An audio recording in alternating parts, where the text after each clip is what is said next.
How to delete a message from Facebook Marketplace inbox. What's up everyone, welcome to the video. In this tutorial, I'm going to be showing you guys how you can easily delete a message that you have sent on Facebook Marketplace.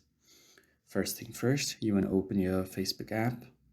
From here, you want to head over to your Marketplace option. If you don't see it on the top tab, you can tap on the menu icon on the top right corner, and from here tap on See More and you'll find Marketplace somewhere right here.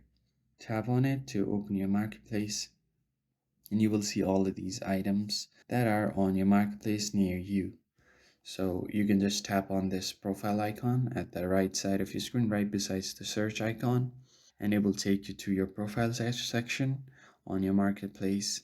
And from here you can tap on the inbox to see all of the messages that are on your Facebook marketplace.